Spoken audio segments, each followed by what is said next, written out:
I raised my daughter alone. Then her mother returned with a lie I couldn't prove. Sometimes the truth isn't about what you can prove, but about what you're willing to sacrifice for those you love. Hey, everyone, before we get into the video, don't forget to subscribe and smash that like button if you want more stories just like this. Thanks for the support. My name is Mark Thompson, and at 38 years old, I had built a life centered around one person, my daughter, Sophie. The past decade had been a whirlwind of scraped knees, school projects, birthday parties, and bedtime stories. I had become an expert at braiding hair, packing lunches, and explaining why the sky was blue. I had done it all alone, ever since Sophie's mother, Rachel, had walked out of our lives when Sophie was just 2 years old, leaving nothing but a note that said she couldn't handle motherhood. The first few years had been brutal. Working 2 jobs while raising a toddler alone tested every limit I thought I had. There were nights I cried myself to sleep on the couch after finally getting Sophie to settle, wondering how I would manage another day. But somehow I always did. Sophie's smile became my fuel, her laughter my reward. We created our own little world, just the 2 of us against everything. As Sophie grew, she became a remarkable young woman, intelligent, compassionate, with Rachel's striking green eyes but my determination. At 12, she excelled in school and had a tight-knit group of friends. She rarely asked about her mother anymore, having accepted my explanation that Rachel had needed to find herself and couldn't be the parent Sophie deserved. I had photos of Rachel tucked away, not wanting to erase that part of Sophie's history, but not wanting to dwell on it either. Our routine was comfortable, predictable. Morning started with pancakes shaped like whatever Sophie was interested in that week. Stars, horses, musical notes. Evenings were spent at the kitchen table, homework spread between us, or curled on the couch watching movies. Weekends were for adventures, whether it was hiking the local trails or exploring new neighborhoods in our city. I had recently been promoted to manager at the construction company where I'd worked for 15 years. The raise meant I could finally start putting money aside for Sophie's college education. Things are looking up. We had plans to visit the Grand Canyon during summer break, something I'd promised we'd do when she was old enough to appreciate it. The Friday before Mother's Day, Sophie came home from school unusually quiet. She had that thoughtful expression she wore when wrestling with something important. I didn't push, knowing she'd share when ready. But as we were doing dishes after dinner, she finally spoke, her voice barely above a whisper. She asked if I thought Rachel ever thought about her, especially on days like Mother's Day. The question caught me off guard, though it shouldn't have. Sophie was entering that phase where she wanted to understand her origins more completely. I answered honestly that I didn't know, but that if Rachel was a decent person at all, she must think of Sophie often and regret her decision. What I didn't tell Sophie was that I had received a text message from an unknown number that afternoon. The message contained only 2 words, "I'm back." I had a sinking feeling in my gut that I knew exactly who it was from. I deleted the message, hoping I was wrong, hoping it was just a wrong number. But as I watched Sophie's face in the soft kitchen light, I knew our carefully constructed world was about to be challenged in ways I couldn't yet imagine. The text message I had deleted was just the beginning. 2 days after Mother's Day, as Sophie and I were browsing camping equipment for our upcoming trip, a woman approached us in the sporting goods store. At first, I didn't recognize her. The years had changed her appearance. Her once vibrant red hair was now a duller shade, her face thinner, with lines that hadn't been there a decade ago. But those eyes were unmistakable, the same striking green that Sophie had inherited. Rachel stood before us, looking nervous yet determined. Sophie froze beside me, her eyes wide with recognition from the few photos she had seen. I instinctively moved slightly in front of my daughter, a protective gesture I'd made countless times before, but this time it felt different, more urgent. Rachel began speaking, her voice shaky at first but growing stronger with each word. She explained that she had made a terrible mistake all those years ago, that she had been young and scared, dealing with issues she couldn't handle. She claimed she had spent years in therapy, working through her problems, and now she was ready to be the mother Sophie deserved. I listened with growing skepticism, my mind racing. Why now? After 10 years of silence, why had she suddenly reappeared? Sophie seemed torn, looking from Rachel to me, confusion and hope warring in her expression. What came next, however, shattered the tentative peace we had maintained for a decade. Rachel dropped a bombshell that would turn our lives upside down. She claimed that she hadn't abandoned Sophie willingly at all. According to her version of events, I had taken Sophie away while Rachel was in the hospital recovering from a nervous breakdown. She alleged that I had manipulated the situation, using my temporary custody to make it permanent, and had deliberately prevented her from contacting Sophie all these years. The accusation was so outrageous, so completely fabricated, that I almost laughed. But the seriousness in Rachel's eyes and the dawning belief in Sophie's expression stopped me cold.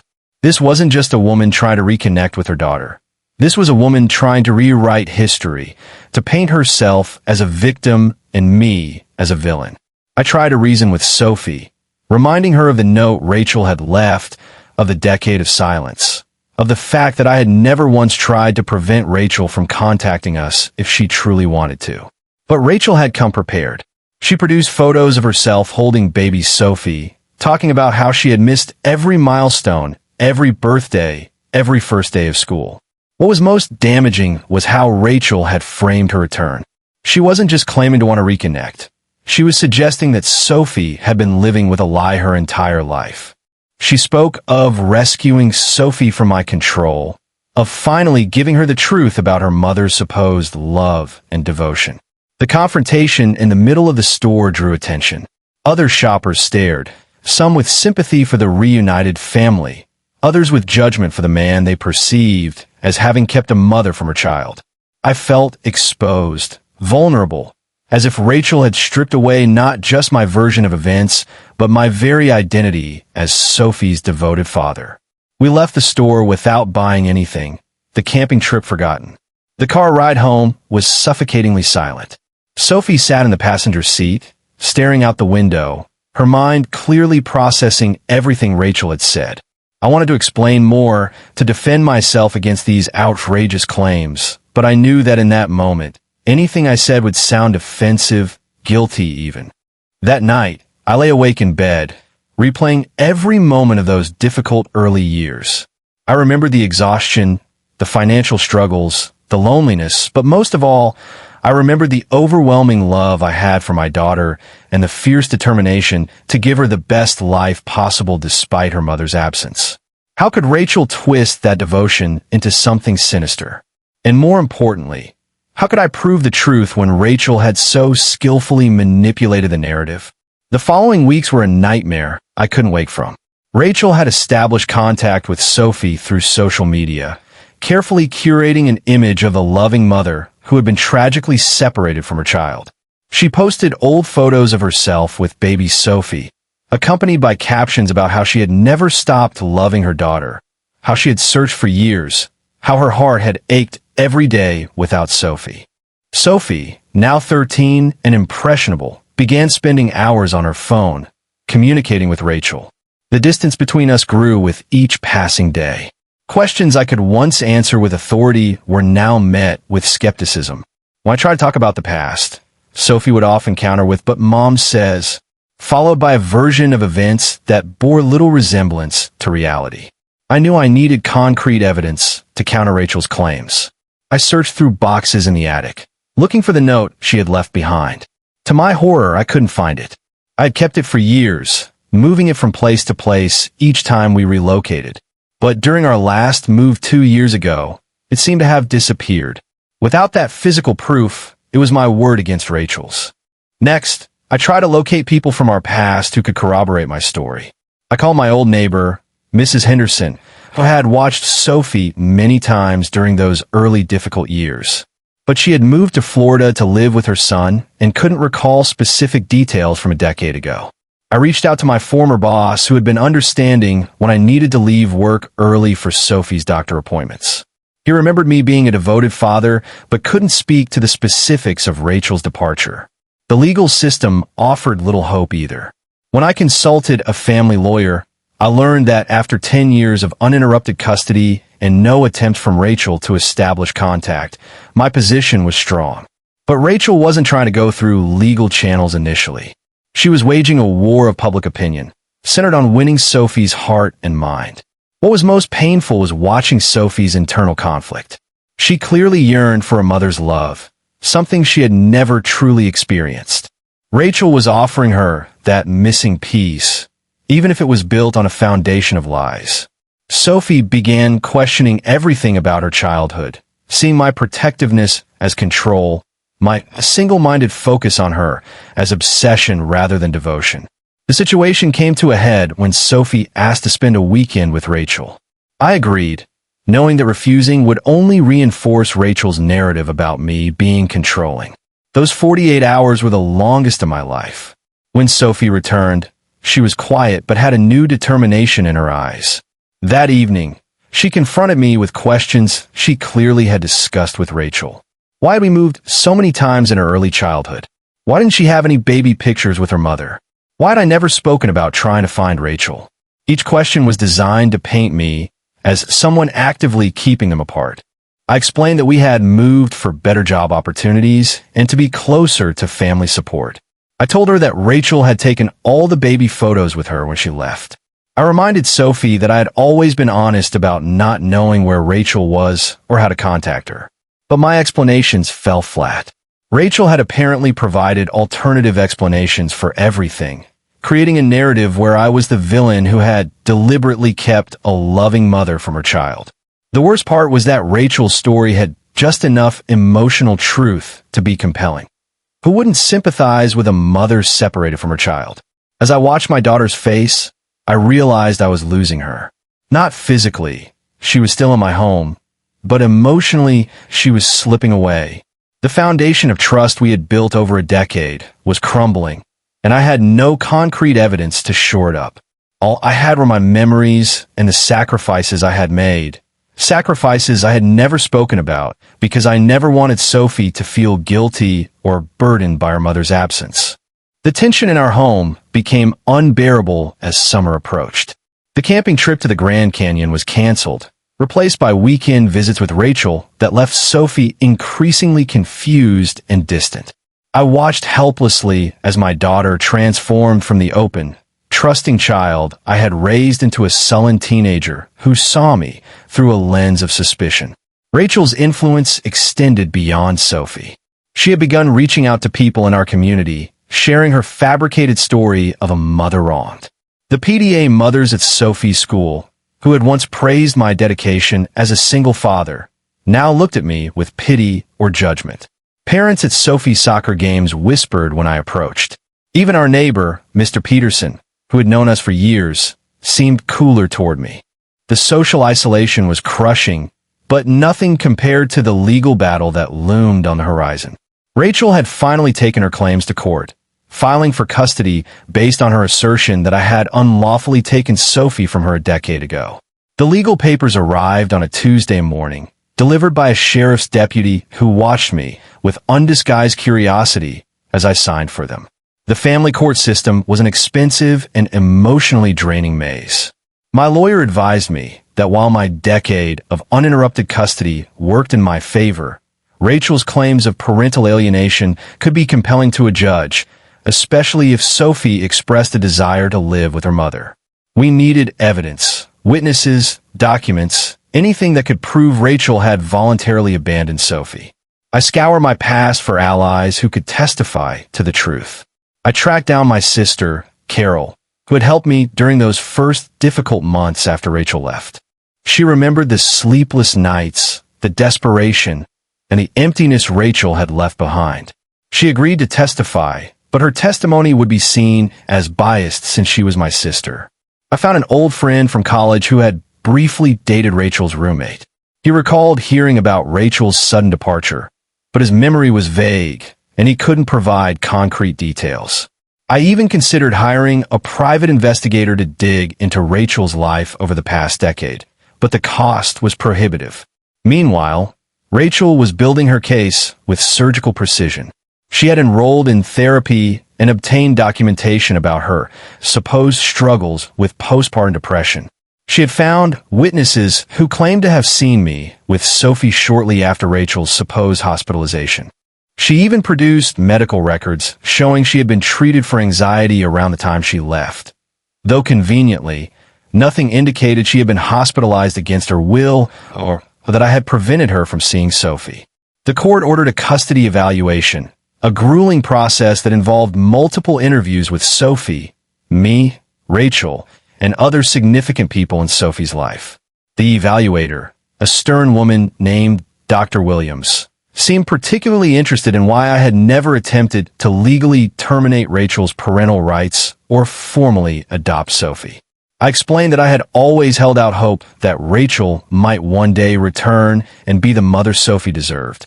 I had wanted Sophie to have that option, even if it meant living with the uncertainty of Rachel's potential reappearance. In hindsight, this decision, born from what I thought was a generous spirit, was now being used as evidence against me. The evaluation process took its toll on Sophie. She was caught between two versions of reality, each presented by a parent claiming to have her best interests at heart. Her grades slipped, she quit the soccer team she had loved, and she spent most of her time alone in her room. The vibrant, curious teenager I had raised was disappearing before my eyes. The night before the final custody hearing, Sophie came to me as I was reviewing documents with my lawyer. She stood in the doorway of my study, her face etched with confusion and pain. She asked a simple question that shattered me. "Dad, just tell me the truth. Did you take me away from Mom?" In that moment, I realized that all the legal maneuvering, all the evidence and testimony, meant nothing compared to my daughter's trust. And I knew that to truly answer her question, I would have to reveal something I had kept buried for a decade, a sacrifice I had never spoken about, not even to my closest family or friends. The courtroom was cold and impersonal, a stark contrast to the warmth of the home I had built with Sophie over the past decade. Rachel sat on one side with her lawyer, looking composed and victimized. I sat on the other, my hands trembling slightly as I waited for our case to be called. Sophie had been excused from testifying, a small mercy in the midst of this ordeal. As the hearing began, Rachel's lawyer painted a compelling picture of a mother wronged. He described Rachel's postpartum depression, her hospitalization, and her alleged attempts to contact Sophie over the years. He portrayed me as a controlling father who had deliberately kept mother and daughter apart, using Sophie as a pawn in my selfish desire to have a child to himself. When it was my lawyer's turn, he presented evidence of my decade of dedicated parenting, school records, medical documents, testimonies from teachers and coaches who had witnessed my unwavering commitment to Sophie's well-being. But even as he built a case based on facts, I could see the judge's skepticism. Rachel's narrative had an emotional appeal that cold facts couldn't counter. Then came the moment I had been dreading and anticipating in equal measure. My lawyer called me to testify. As I took the stand, I caught Rachel's eye. For a brief second, I thought I saw a flicker of uncertainty there, but it was quickly replaced by the determined mask she had worn since her return. My lawyer guided me through the early years after Rachel's departure. The struggles, the sacrifices, the relentless focus on giving Sophie the best life possible. Then he asked the question that would change everything. "Mr. Thompson, is there anything else you would like the court to know about your relationship with Rachel and your reasons for not attempting to terminate her parental rights?" I took a deep breath, my heart pounding in my chest. This was it, the moment I would reveal the secret I had guarded for a decade. The sacrifice I had never spoken of, not even to Sophie. I began by explaining that Rachel and I had met in college, fallen in love quickly, and married shortly after graduation. We were young, optimistic, and eager to start a family. When Sophie was born, we were overjoyed, but the reality of parenting was more challenging than either of us had anticipated. Rachel struggled with the transition to motherhood. She was exhausted, overwhelmed, and increasingly withdrawn. I tried to support her, taking on more responsibilities, encouraging her to seek help, but nothing seemed to work.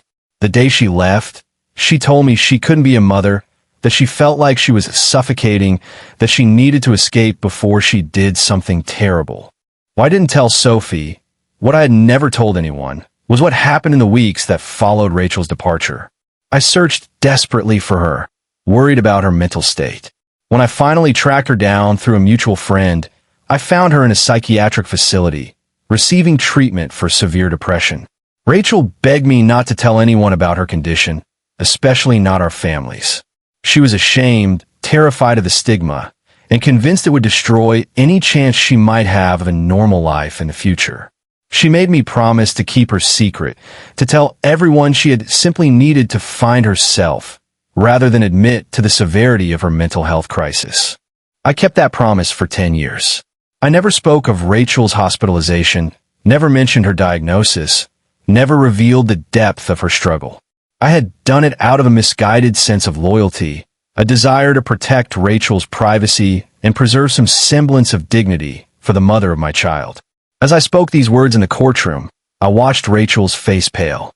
Her lawyer objected, claiming this was hearsay and irrelevant to the custody case. But the judge allowed me to continue, recognizing the significance of what I was revealing. I went on to explain that Rachel had contacted me sporadically over the years, always from different numbers, always checking on Sophie, but never asking to see her. She had sent money for Sophie's birthday and Christmas gifts, which I had put into a savings account for Sophie's future. I had kept these communications secret too, honoring Rachel's request for privacy while maintaining a fragile connection between mother and daughter. The courtroom was silent as I finished my testimony. I had no physical evidence to support my claims. Rachel had always called from blocked numbers. The money had been sent as anonymous cashier's checks. The hospital records were sealed due to privacy laws. All I had was my word, my integrity, and a decade of actions that spoke louder than any document.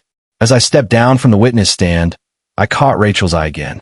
This time, there was no mask, no pretense, just raw, unguarded emotion. In that moment, I knew that despite everything, I had done the right thing by protecting her dignity, even at the cost of my own reputation.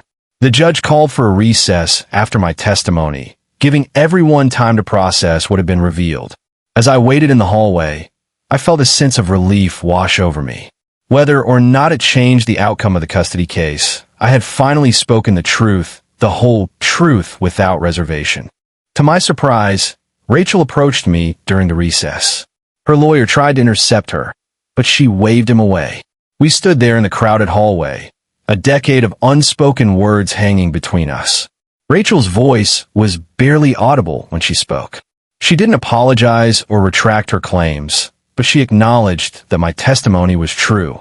She admitted that her return had been prompted by her therapist, who had encouraged her to reconnect with Sophie, but also to confront the shame she felt about abandoning her child. In her twisted logic, recreating herself as a victim rather than someone who had willfully left her daughter seemed easier than facing the truth of her actions. She told me that she had never intended for things to escalate this far, but once she started down the path of deception, she couldn't find her way back. She had been caught in a web of her own making, too proud or too ashamed to admit the truth. What she said next shocked me. Rachel admitted that she had never expected me to keep her secret for so many years, especially not when it was being used against me. She had assumed I would reveal the truth about her hospitalization immediately, giving her an excuse to retreat again. When I didn't, she had kept pushing, testing how far she could go. As we talked, I began to understand the complexity of Rachel's motivations. She wasn't just a villain trying to destroy my life. She was a deeply troubled woman who had never truly healed from the mental health crisis that had led her to leave in the first place. Her recent actions, while harmful to Sophie and me, were also a cry for help, a desperate attempt to rewrite her history and find some way to live with the choices she had made. When we returned to the courtroom, the atmosphere had shifted. The judge, recognizing that this was not a simple case of parental alienation, ordered a mediation session rather than issuing an immediate ruling. He suggested that perhaps the best way forward was not to determine who was right or wrong, but to focus on what would be best for Sophie moving forward. The mediation was tense, but productive. With the guidance of a court-appointed mediator, Rachel and I began to outline a path forward that acknowledged both my role as Sophie's primary parent and Rachel's desire to reconnect with her daughter. We agreed to joint counseling with a therapist specializing in family reunification after prolonged separation. We established a gradual visitation schedule that would allow Rachel to rebuild her relationship with Sophie without disrupting the stability Sophie had known her entire life. Most importantly, we agreed to tell Sophie the truth together. Not just the truth about Rachel's hospitalization and mental health struggles, but the truth about my sacrifice in keeping that secret, and the truth about Rachel's misguided attempts to reconnect. That conversation with Sophie was one of the most difficult of my life. We sat together in our living room, the three of us, and laid bare the complicated history of our family. Sophie cried, I cried, and even Rachel shed tears as we navigated the painful terrain of the past. But by the end of the conversation, there was a sense of relief, a lifting of the burden of secrets and half-truths that had clouded our relationships. The months that followed were not easy. There were setbacks and moments of doubt, angry outbursts, and tearful reconciliations. But slowly we began to find a new rhythm, a different kind of family than the one Sophie had known, but a family nonetheless. Rachel continued with her therapy and eventually began treatment for the underlying issues that had led to her departure a decade ago. She moved to an apartment nearby and started with supervised visits, gradually transitioning to unsupervised time with Sophie as they rebuilt their relationship. As for Sophie, she blossomed into freedom that comes from knowing the truth. The sullen, withdrawn teenager who had been consumed by doubt and confusion reemerged as the bright, compassionate young woman she had always been. She maintained her primary residence with me, but developed a meaningful relationship with Rachel that was based on honesty rather than fantasy. A year after the courtroom drama that had threatened to destroy our family, the three of us stood at the rim of the Grand Canyon, finally taking the camping trip we had planned so long ago.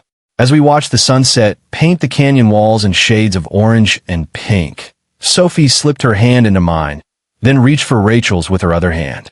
In that moment, looking at the breathtaking vista before us, I realized that our family wasn't perfect or conventional, but it was real, built on a foundation of truth, forgiveness, and the unbreakable bond between a father and daughter that had survived even the most elaborate of lies.